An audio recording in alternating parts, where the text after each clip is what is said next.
15 నెలల పరిపాలనలో ఇలా ప్రజాస్వామ్యం అనేటువంటిది పూర్తి చేయబడ్డది.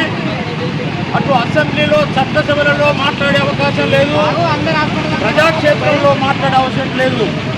ప్రజాక్షేత్రంలో నిరసన చేస్తే అరెస్టులు కేసులు పెడతా ఉన్నారు, చట్టసభలలో న్యాయం కొరకు మాట్లాడితే సస్పెండ్ చేస్తూ ఉన్నారు.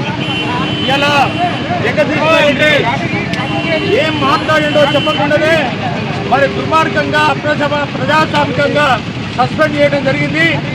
ఆయన అన్న మాటలు ఏంటంటే ఈ అసెంబ్లీ శాసనసభ అనేటువంటిది మీ ఒక్కరి సొత్తు కాదు, మీ ఒక్కరిది కాదు, ఇది మొత్తం అందరిది ఈ శాసనసభ అని అన్నందుకే స్పీకర్ను ప్రశ్నించడం అనేటువంటి దాంతో ఆ విధంగా వాళ్ళు మొదలే నిర్ణయించుకొని ఢిల్లీలో ఉన్నటువంటి ముఖ్యమంత్రితో మంతనాలు జరిపి ఆ విధంగా ప్రజాస్వామ్య వ్యతిరేకంగా మరి జగదీశ్వర్ రెడ్డిని సస్పెండ్ చేయడం జరిగింది.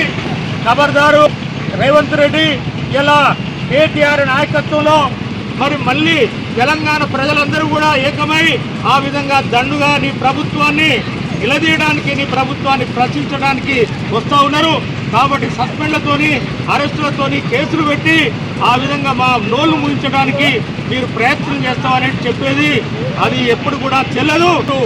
మళ్ళీ ఆ విధమైనటువంటి కేసులు కానీ దుర్మార్గమైనటువంటి చర్యలకు పాల్పడద్దని చెప్పి ఈ కాంగ్రెస్ ప్రభుత్వాన్ని హెచ్చరిస్తా ఉన్నాం.